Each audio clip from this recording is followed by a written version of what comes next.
কত দূরে গো মা? বাবারা কত দূর এখান থেকে?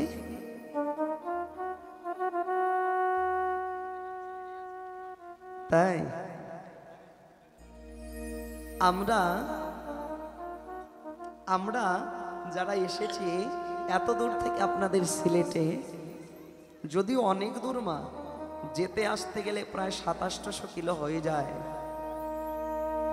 800 কিলোমিটার আপ ডাউন করতে হয় আমাদের। তো কেন আসি জানি? কারণ আপনারা যারা সিলেটের মানুষ আছেন এরা পরম ভক্ত, পরম সৌভাগ্যবান। কেন দাদা জানেন? আমার গৌরাঙ্গ মহাপ্রভু,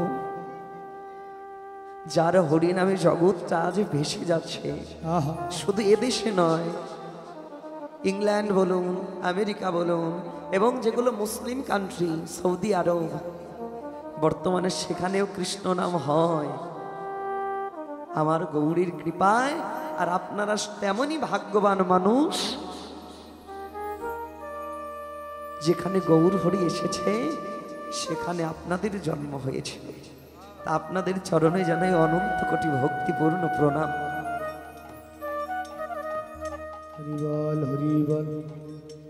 তাহলে এই হরিনাম করলে সকল দুঃখ কষ্ট দূরে যায়, ত্রিতাপ জ্বালা থেকে মুক্ত পাওয়া যায়। জগতে এই যে আসা যাওয়ার নিত্য দিনের খেলা, এই আসা যাওয়ার খেলা থেকে পরিত্রাণ পাওয়া যায়। একজন দাদা ভাই আমাকে 100 টাকা দিয়ে আশীর্বাদ করেছেন, সকলে মিলে তার জন্য আশীর্বাদ করবেন। যেই মনোবাঞ্ছনী দান করেছেন, ভগবান যেন তার সকল মনের আশা পূর্ণ করে, অন্তিম সময়ে ভগবান যেন তাকে ভবন নদী পার করে দেয়।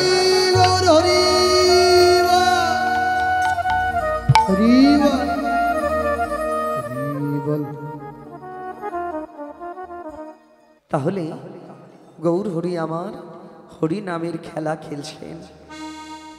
তবে এই খেলাটা খেললে কি হয় জানে? বলে গৌরের দয়া হয়, কৃষ্ণ কৃপা হয়। তাহলে এই হরিনামটা খেলেছিল কে? এই হরিনামের খেলা খেলেছিল 5ম বৎসরের একটা বালক, তার নাম ছিল ভক্ত প্রহ্লাদ। মাইরা কথা বলো না জানো? কীর্তন আসরে কথা বললে কি হয় জানো? অপরাধ হয়, বৈষ্ণব অপরাধ। এই অপরাধের কোনো ক্ষমা নেই। আবারও বলছি, যাদের একান্তই কথা বলবার প্রয়োজন উঠে যান, কথা বলে আবার এসে বসুন। প্রহ্লাদ তিনি আমার হরি দয়াময়কে ভালোবাসত, কৃষ্ণ দয়াময়কে ভালোবাসত। এই যে প্রহ্লাদ ছিল, বাবার নাম ছিল হিরণ্যকশিপু আর মায়ের নাম ছিল কয়াধু। হিরণ্যকশিপু রাজা ছিল একজন দৈত্য বাবা। হিরণ্যকশিপুর যিনি বড় দাদা ছিল হিরণ্যক্ষ, ওই হিরণ্যক্ষকে বধ করেছিল আমার গোলক বিহারী হরি। তাই এই দৈত্য মহারাজ হিরণ্যকশিপু তিনি ঢেরা পিটিয়ে দিয়েছিল, আজ থেকে আমার রাজ্যে যদি কেউ হরি নাম করে, কৃষ্ণ নাম করে, তাহলে তার গর্দানটা নিয়ে নেওয়া হবে। এমন সময় মা কয়াধুর কোল আলো করে আসে একজন কৃষ্ণ ভক্ত, হরি ভক্ত।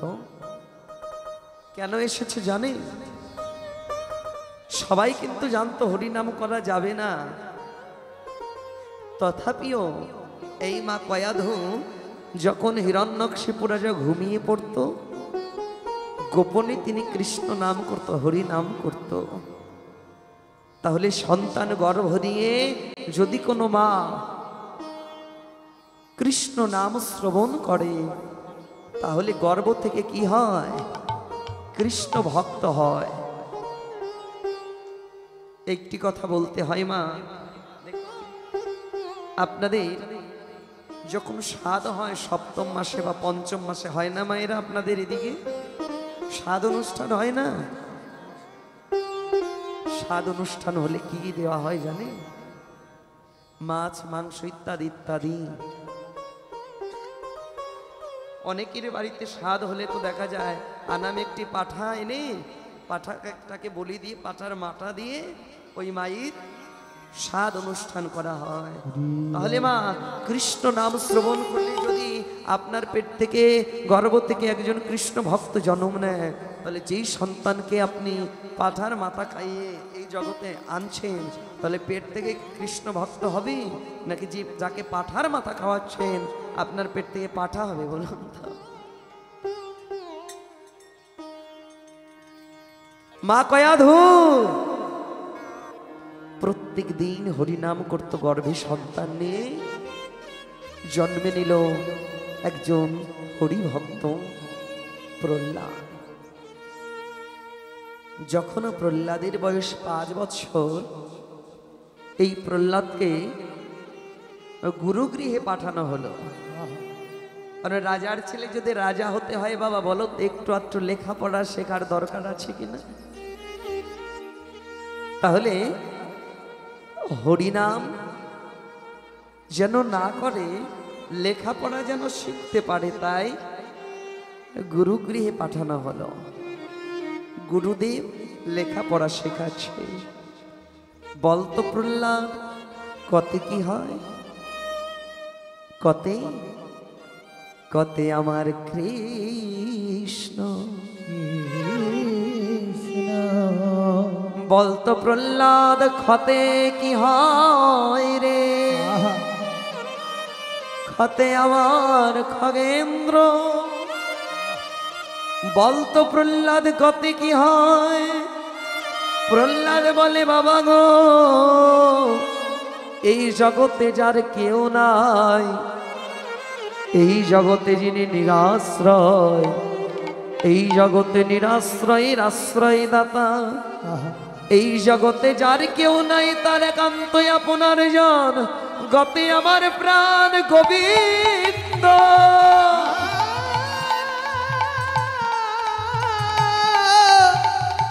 গতে আমার প্রাণ গোবিন্দ। প্রহ্লাদ, ও প্রহ্লাদ, হরিনাম করিস নে, কৃষ্ণ নাম তুই করিস না। তোর বাবা যদি জানতে পারে তুই হরি নাম করছিস, তাহলে তোর গর্দান নেবে, তোর মৃত্যুদণ্ড হবে। আমি তোর গুরুদেব, আমারও যে মৃত্যুদণ্ড হয়ে যাবে। কিন্তু বলেন তো বাবা, এই জগতে মা হরি নামের নেশায় যারে একবার ধরে, ওই হরি নামের নেশা কি কোনোদিন তারে ছাড়ে? আপনারা বিষ দেখেছেন? বিষ আপনারা বিষ চেনেন? যা খেলে মানুষ মারা যায়। লক্ষ্য করবে, ডান হাত দিয়ে প্রসাদ সেবা করি, যদি কেউ বাম হাত দিয়ে বিষ খায় তাহলে কি মারা যাবে? বাম হাত দিয়ে বিষ খেলে মারা যাবে? মারা যাবে। আচ্ছা, কেউ যদি ডান হাত দিয়ে বিষ খায় তাও মারা যাবে? আচ্ছা, কেউ যদি চোখ বন্ধ করে বিষ খায় তাও মারা যাবে। তদ্রূপ এই হরিনামটা যদি কেউ জ্ঞানে করে, কেউ যদি অজ্ঞান করে, কেউ যদি শ্রদ্ধাই করে, কেউ যদি অশ্রদ্ধাই করে, কেউ যদি ভক্তিতে করে, কেউ যদি অভক্তিতে করে, এই হরিনাম তারে কোনোদিনও ছাড়ে না। আগুনের মধ্যে ইচ্ছায় হাত দিলে উপরে, অনিচ্ছাতেও হাত দিলে হাত পড়ে। গুরুদেব বলছে হরিনাম করিস না। প্রহ্লাদ বলছে আমি হরিনাম ছাড়তে পারবো না, কারণ এই রসনায় একবার যে জন ডুবে যায়, কৃষ্ণ নামের ভাব সমুদ্র থেকে কেউ আর উঠে আসতে পারে না। অনেক দিন কেটে গেছে। একদিন এই প্রহ্লাদ মহারাজের বাবা হিরণ্যকশিপু প্রহ্লাদকে ডাকছে, ও প্রহ্লাদ বাবা এদিকে আয়। প্রহ্লাদ ছুটে গেছে। ডাকছ তুমি আমায় বাবা? কেন ডাকছ? বলে এতদিন ধরে তুই লেখাপড়া করছিস, আজ আমি দেখব তুই কতটুকু লেখাপড়া শিখতে পেরেছিস। ও তাই? আচ্ছা বলো, কি শুনতে চাও? বলতো প্রহ্লাদ, দন্তন্নতে কি হয়? দন্তন্নতে বাবা তুমি না রাজা, তুমি জানো না দন্তন্নতে কি হয়? বললে আমি জানি, তথাপি আমি তোকে পরীক্ষা করছি, তুই জানিস কি না। বাবা দন্তন্নতে নারায়ণ। বলতো প্রহ্লাদ, মতে কি হয়? মতে মধুসূদন। বলতো প্রহ্লাদ, হতে কি হয়? হতে হতে আমার হরি। প্রহ্লাদ তুই জানিস না আমার রাজ্যে কেউ হরিনাম করতে পারে না, আর তুই আমারই ছেলে, আমার ছেলে হয়ে তুই হরিনাম করছিস। তোর কি মরণের ভয় নেই? বাবা একদিন না একদিন সবাইকেই মরতে হবে, একদিন না একদিন সবাইকে জগতের মায়া ত্যাগ করে যেতে হবে। কিন্তু সেই মরণটা যদি আমার গোবিন্দের জন্য হয়, সেই মরণটা যদি হরি নামের জন্য হয়, আমার এই মানব দেহটা তো আমার হরি সেবায় লেগে গেল, তবে তোর মরাই ভালো রে প্রহ্লাদ। শাস্তি হলো। কে আছিস? তোরা কেউ আয়।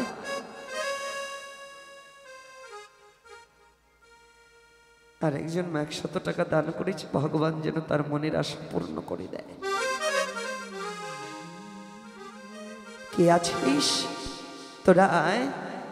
সৈন্যগণ আসলো, সৈন্যদলকে এবার আদেশ দিলেন প্রহ্লাদকে নিয়ে বুকির মাঝে একটা মস্ত বড় পাথর বিধে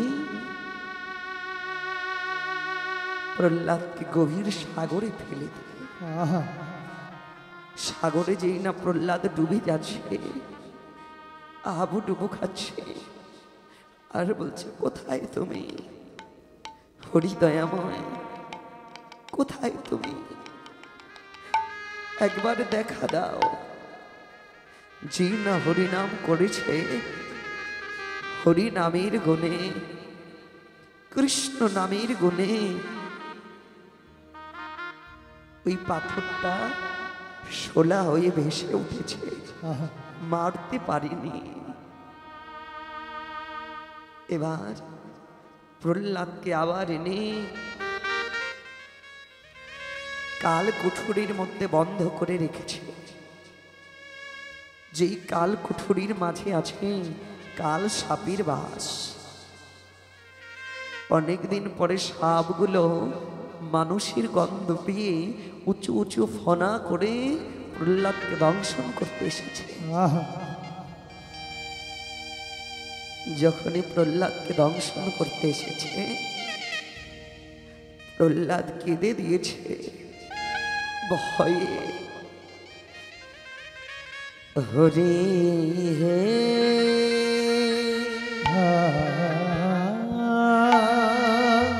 কোথায় দেখা দা, দেখা দা একবার এসে আমায় দেখা দা।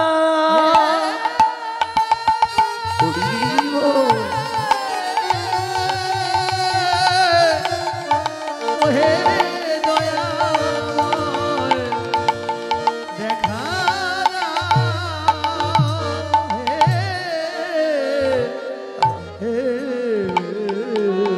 ওই সর্পগুলো শুনতে পেয়েছে হরিনাম, ওই সাপগুলো যখন হরিনাম শুনেছে মা,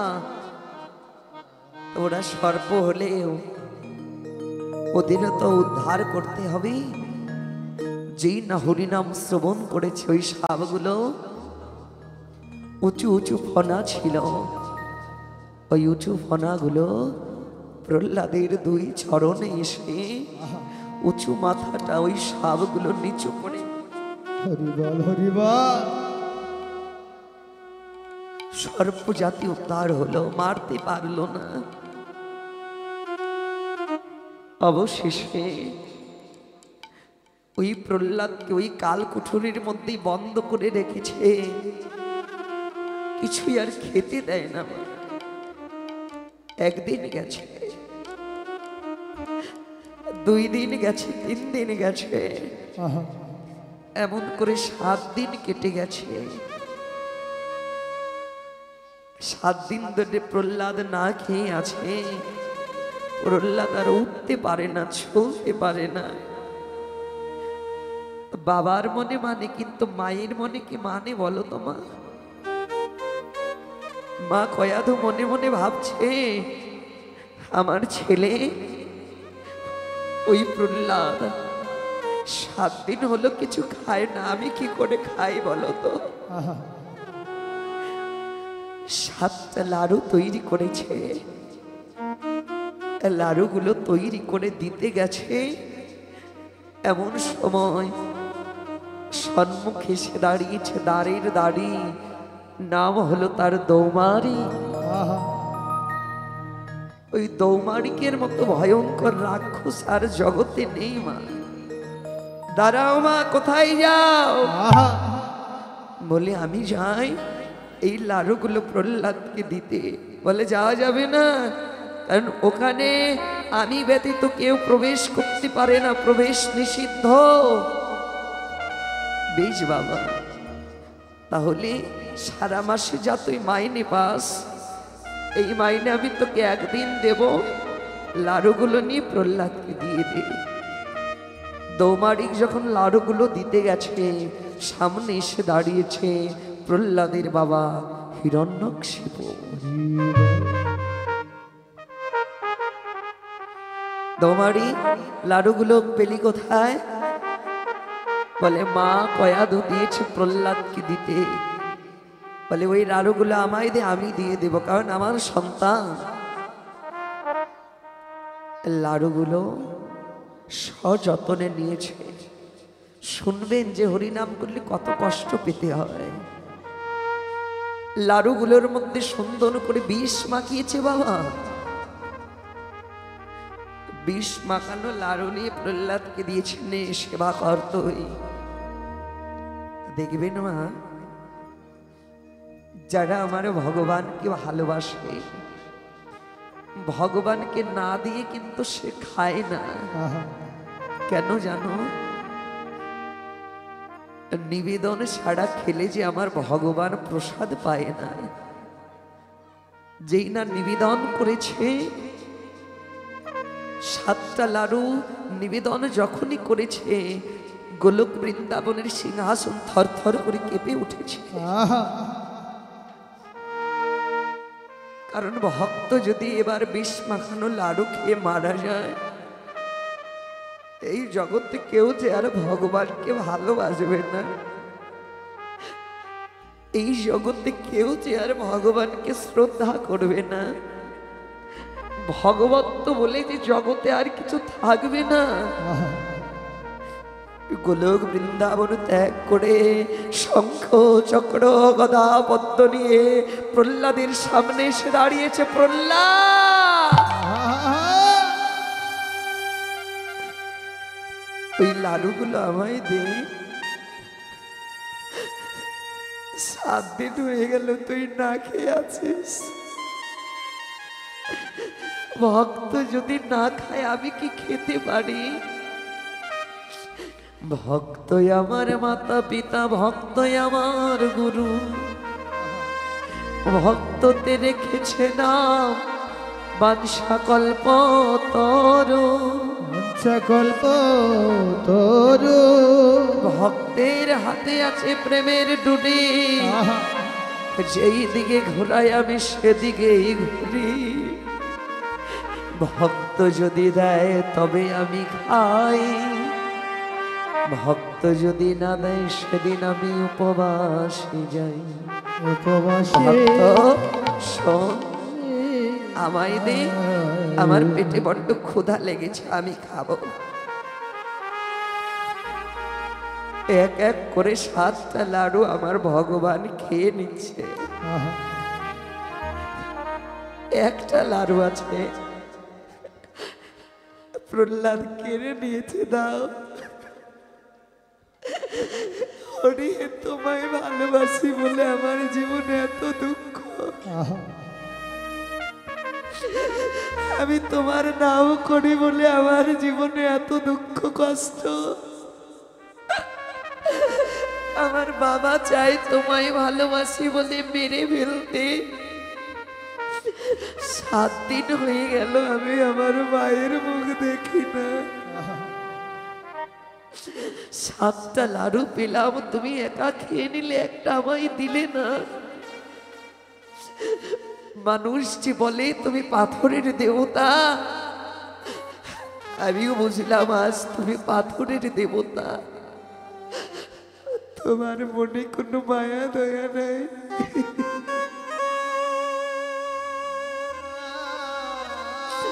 তুমি চলে যাও।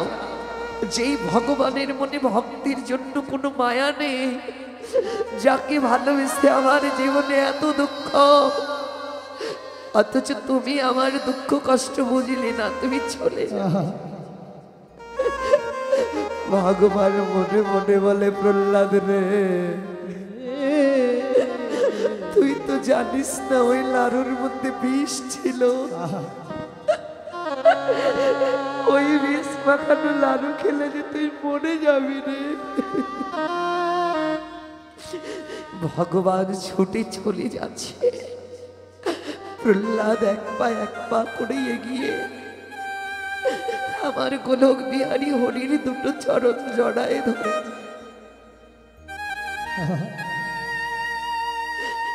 যেও না আমায় রেখে, কারণ ভগবান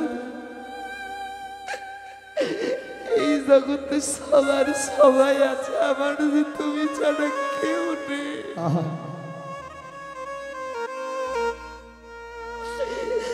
তুমি আমার শেষ সম্বল, তুমি অভিমান করে চলে যাচ্ছ। তবে আজ তুমি চলে যাচ্ছ, যাও। এমন করে কয়দিন আমি না খেয়ে বাঁচবো? আমি তো কয়দিন পরে মারা যাব। সেদিন যদি আমার আপন বলে কেউ না থাকে, সেদিন যদি আমার বাবা আমার মৃতদেহ স্পর্শ না করে,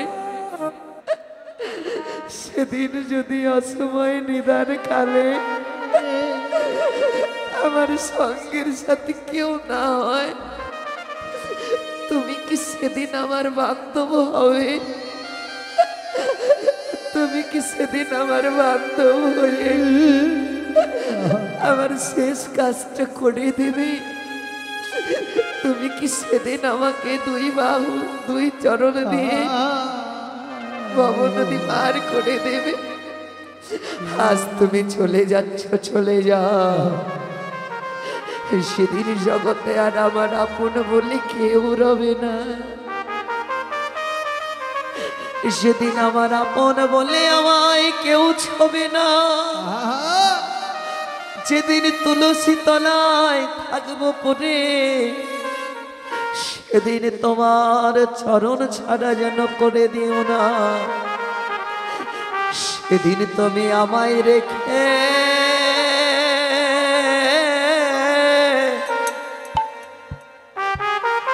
একা রেখে যেও।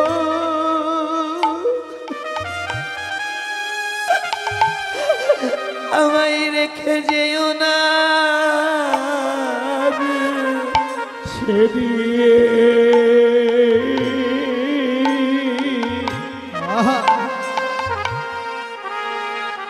সেদিন তুমি আমায় রেখে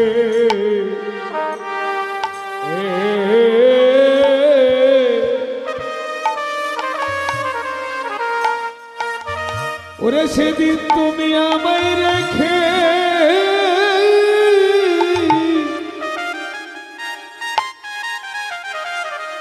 ওরে তুমি যেও না রে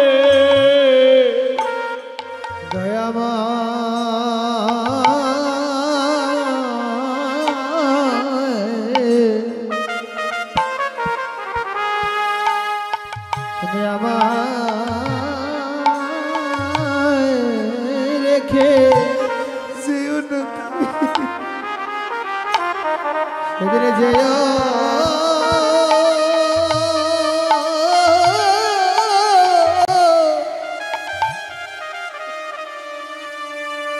যেও না গো। এই জগতে তুমি ছাড়া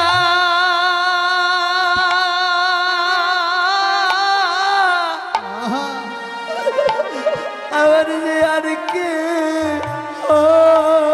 নাই। তুমি আমায় ছেড়ে সেই দিনে যেও না রে রে। ওরে তুমি ছাড়া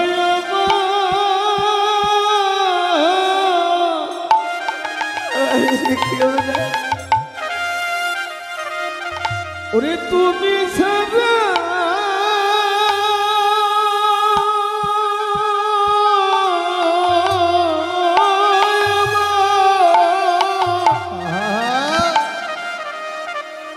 আমার আর কেহ নাই। ওরে তুমি আমায় রেখে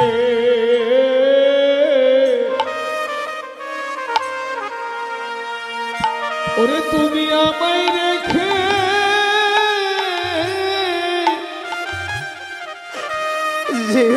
ওরে যেও না রে।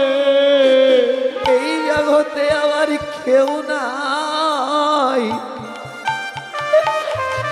আমার যে কেউ নাই, আমার কেউ নাই রে। এই জগতে কেউ নাই, আমার আর কেউ নাই,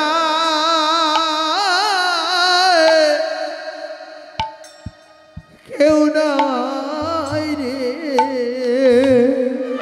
এই জগতে আমার কেউ নাই, আমার কেউ না,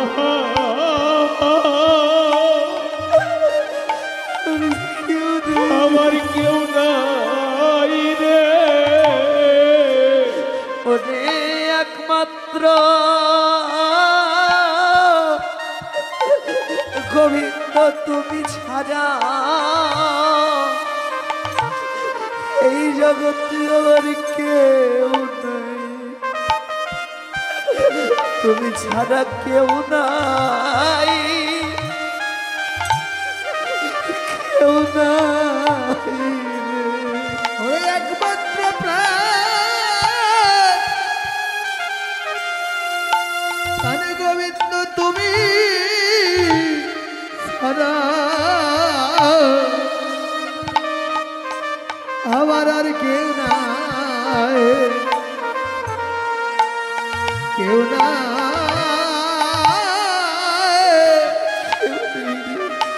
কেউ নাই রে। গোবিন্দ সেদিন তোমার দুই চরণ করে ভাব নদী পার করে দিও, তোমার চরণে আমার এই নিবেদন। সেদিন আমি অপরাধী বলে চরণ সারা করো না রে। অপরাধী বলে স্মরণে সারা করো না রে। আমি যে যে কত জন্মে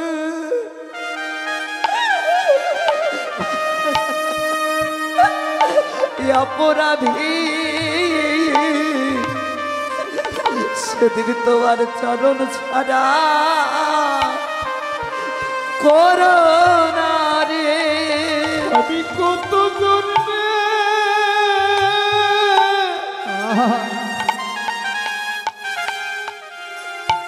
আমি যে কত জন্মে অপরাধী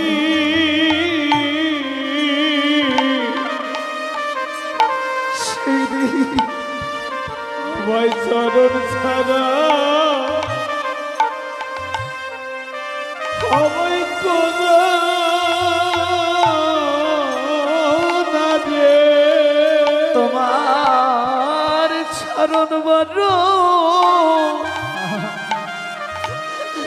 আমি ভালোবাসি রে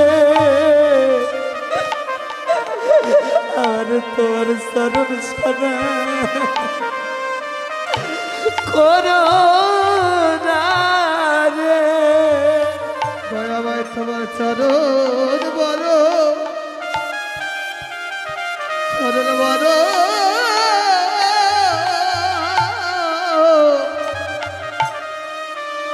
ভালোবাসি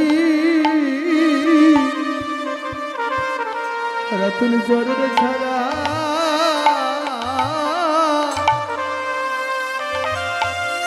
আমায় করো না রে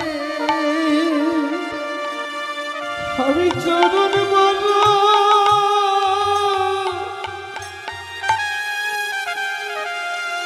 এই ভক্তের চরণ বড় আমি ভালোবাসি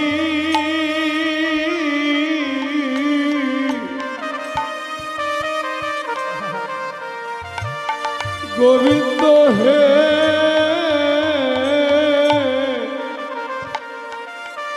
তোমার চরণে ছাড়া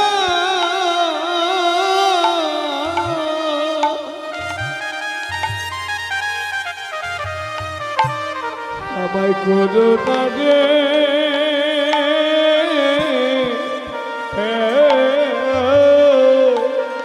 তোমার চরণের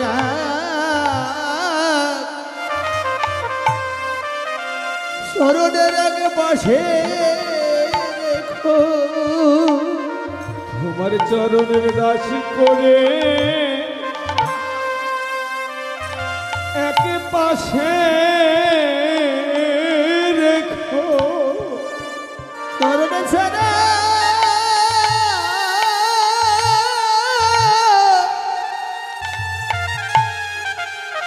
চরণে ছাড়া করো নাহি রতন চরণের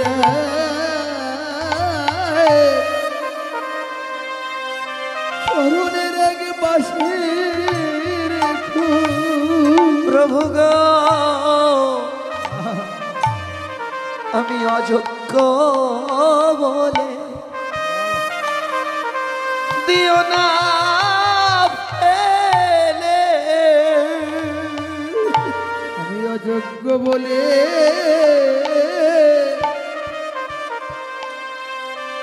প্রভু দিও না ফেলে আমায় অযোগ্য বলে আমায় দিও না ফেলে আমি অযোগ্য বলে দিও না ফেলে আমি অযোগ্য বলে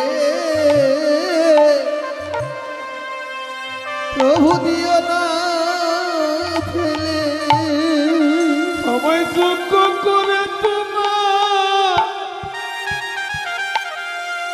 একে পাশে রেখো আমায় অযোগ্য বলে আমায় দিও না ফেলে আমায় যোগ্য করে তুমি গ্রহণ করে নিও। আমি অযোগ্য বলে দিও না ফেলে। প্রভু যজ্ঞ করে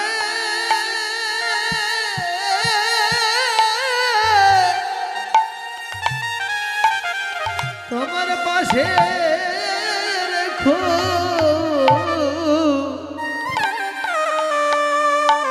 অযোগ্য বলে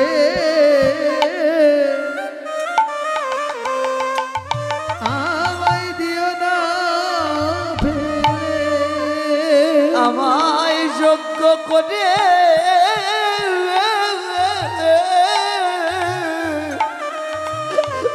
পাশে রেখো, যেন চরণ ছাড়া করো না রে। যজ্ঞ করে তোমার পাশে রেখো, আমায় অযোগ্য বলে দিও না ফেলে। আমি কত জন্মে অপরাধী, প্রভু তোমার চরণের পাশে রেখো, ওই চরণে এই নিবেদন।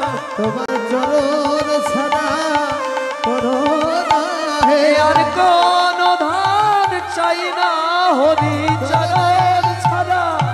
করো না হে আর কোনো ধরে চাই না হরি, ছাড়া করো না হে আর কোনো ধন চাই না হরি, তোমার চরণের ওরে পাশে রেখো রেখো রে।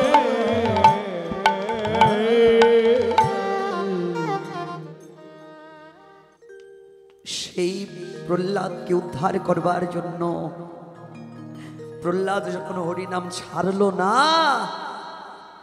তখন প্রহ্লাদের বাবা বলল, তুই যে এত হরি হরি বলে কাঁদছিস, দেখি আজ তোকে আমি বধ করব, তোর হরি কোথায় আছে দেখব।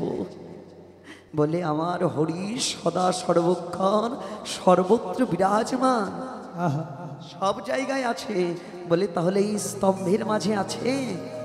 পাথরের একটা স্তম্ভ দেখায়, বলল, এই স্তম্ভের মাঝে কি আছে? বলে, হ্যাঁ, স্তম্ভের মাঝেও আছে।